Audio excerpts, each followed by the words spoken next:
ऐ अल्लाह, इस महीने में मेरे रोज़े को हकीकी रोज़ेदारों के रोज़े जैसा बना दे और रातों में मेरी इबादत को इबादत करने वालों की इबादत जैसा बना दे। इस महीने में मुझे गफलत की नींद से जगा दे।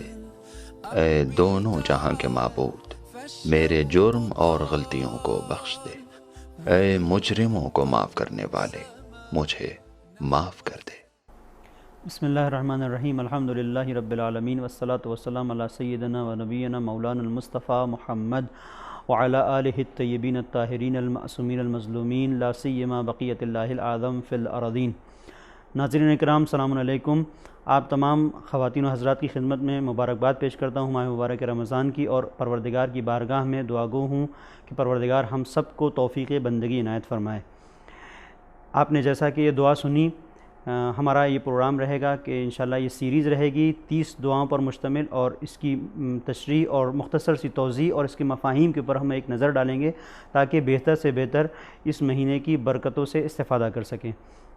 जैसा कि आपने अभी मुलाहिज़ा फ़रमाया, हमने अपने परवरदिगार से हमारे मासूमीन अलैहिमुस्सलाम की बताई हुई दुआ के मुताबिक हमने परवरदिगार से मुतालबा किया कि परवरदिगार हमारे रोज़े को रोज़ेदारों का रोज़ा करार दे, और उसके बाद हमने परवरदिगार से मुतालबा किया कि परवरदिगार हमारे क़याम को वो क़याम करार दे जो तेरे क़याम करने वालों का क़याम है, क़ाइमीन का क़याम है। और हमने अपने परवरदिगार से ये दुआ की कि परवरदिगार हमें ख्वाब गफलत में मुब्तला करार मत दे और हमारे गुनाहों को बख्श दे, और हमारे अगर हम मुजरिम हैं तो मुजरिमों को बख्शने वाला है, तो हमारे इस गुनाह से भी दरगुज़र फरमा जो हमने बहैसियत मुजरिम नहीं किया है लेकिन बंदगी की राह में हमसे एक जुर्म हो गया है। ये जो मुख्तसर तौर पे हमने आपकी खिदमत में खाका पेश किया, यहाँ पर पहला सवाल ये पैदा होता है जो हम दुआ कर रहे हैं कि परवरदिगार इस महीने में हमारे रोज़े को रोज़ेदारों का रोज़ा करार दे। तो इससे मुराद क्या है? उलमा ने इस सिलसिले में बयान किया है कि रोज़े की 3 किस्में हैं। पहली किस्म रोज़े की है कि जो आम है, जहाँ पर इंसान कोई ऐसा अमल अंजाम नहीं दे रहा है कि जो रोज़े को बातिल करने का सबब है, यानी मुब्तलात रोज़ा से इंसान परहेज़ कर रहा है, ये आम रोज़ा है कि जहाँ पर इंसान भूख और प्यास को बर्दाश्त कर रहा है। दूसरा रोज़ा ये है कि जहाँ इंसान इस रोज़े के साथ साथ आज़ा व जवारे का भी रोज़ा रख रहा है, कि जहाँ पर इमाम सादिक़ अलैहिस्सलाम की हदीस है कि आपने अपने वालिद से इस हदीस को नक़ल किया कि फ़रमाते हैं कि जब तुम रोज़ा रखो तो अपने कानों का, अपनी आँखों का, अपने बालों का रोज़ा रखो, हत्ता अपनी खाल का रोज़ा रखो। तो यहाँ पर सवाल यह है कि ये कौन सा रोज़ा है कि जहाँ पर इंसान अपने आँख और कान और मसलन अपने बालों का रोज़ा रख रहा है। उलमा ने इसकी तशरीह इस तरह से की, वजाहत ये की है कि कानों से वो न सुने कि जिसे परवरदिगार ने जिससे रोका है, आँखों से वो न देखे जिसे परवरदिगार ने रोका है, और अपने हाथ पैर को उस तरह से इस्तेमाल करे जिस तरह परवरदिगार ने चाहा है। ये आज़ा व जवारे का रोज़ा होगा, इसे रोज़ा ख़ास कहते हैं। एक और रोज़े की कैटेगरी है, एक और रोज़े की तकसीम है कि जहाँ पर रोज़ा ख़ासुल ख़ास है। ये वो रोज़ा है कि जहाँ पर इंसान आज़ा व जवारे का भी रोज़ा रखता है, ज़ाहिरी रोज़ा भी रखता है, और उसके साथ साथ अपने दिल का भी रोज़ा रखता है। दिल का रोज़ा क्या है? दिल का रोज़ा ये है कि जहाँ पर इंसान के दिल में कोई खुदा के अलावा आता ही नहीं, इसलिए कि ये दिल हरम अमन इलाही है, हरम इलाही है।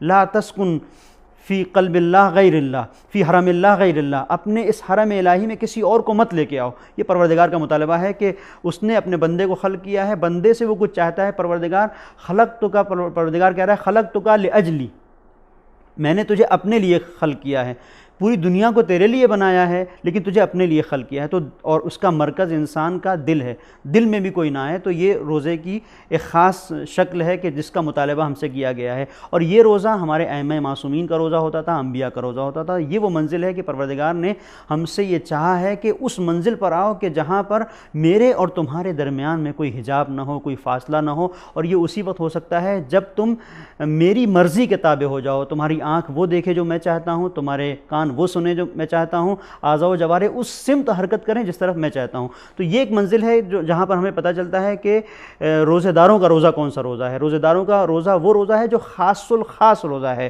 कि जहाँ पर इंसान आज़ा व जवारे के साथ अपने दिल का भी रोज़ा रखता है। उसके बाद दूसरी मंजिल कि जहाँ पर हम परवरदिगार से मुतालबा करते हैं कि परवरदिगार हमारे क़याम को क़ाइमीन का क़याम बना दे, तो ये वो मंजिल है कि जहाँ पर उलमा ने बयान किया क़याम से मुराद सिर्फ ये नहीं है कि इंसान क़याम कर रहा है, परवरदिगार की नमाज़ पढ़ रहा है। मसलन नमाज शब उलमा ने बाज़ ने बयान किया यहाँ पे मुराद नमाज शब है, बाज़ ने कहा सिर्फ नमाज शब नहीं है, मुतलक़ क़याम, यानी मतलब यह है कि जो भी परवरदिगार की राह में तुम उठ सके और तुम उठकर अपने कदम को आगे बढ़ाओ, ये क़याम है।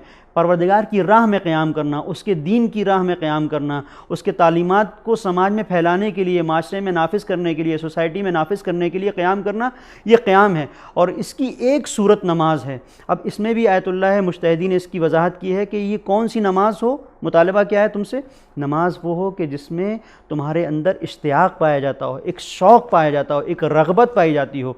और ये वो रग़बत है कि जहाँ पर इंसान को सुकून ही नहीं मिलता, तड़प तड़प के वो देखता है कि वक्त नमाज कहीं निकला तो नहीं जा रहा है। आपने उसमें मिसाल दिया आयतुल्लाह मुज्तहिदीन ने, कहीं ऐसा ना हो कि इंसान एक सिर्फ पाबंद है, मिसाल के तौर पर पाबंद है वो घड़ी का, कि घड़ी में जब उसने अलार्म लगा दिया तो अलार्म जब बोलता है तो वो उठता है।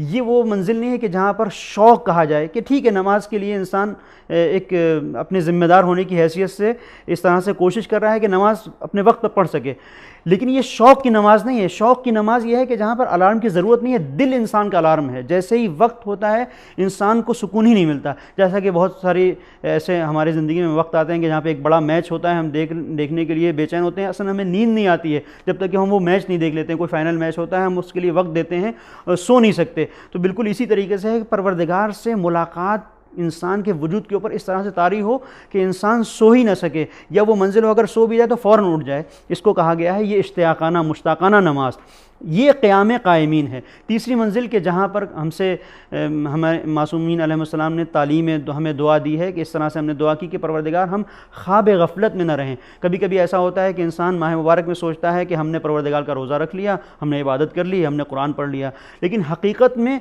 वो सिर्फ ज़ाहिरी चीज़ें हैं कि जिसे उसने अंजाम दिया होता है। एक ज़ाहिरी शक्ल है, एक इबादत की ज़ाहिरी शक्ल होती है, उसके अंदर एक रूह होती है। देखना यह है कि रूह कितनी है। उलमा ने बयान किया कि रूह अगर आपको देखनी है तो आप देखें कि आपकी तवज्जो अपने परवरदिगार से कितनी है।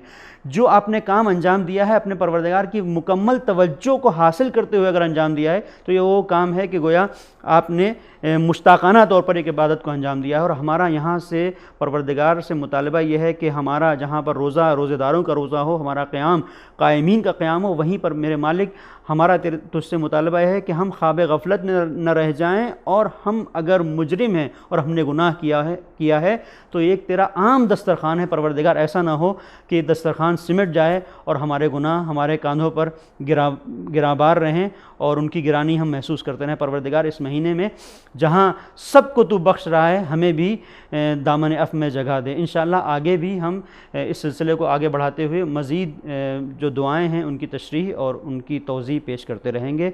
व सल्लल्लाहु अला मुहम्मद।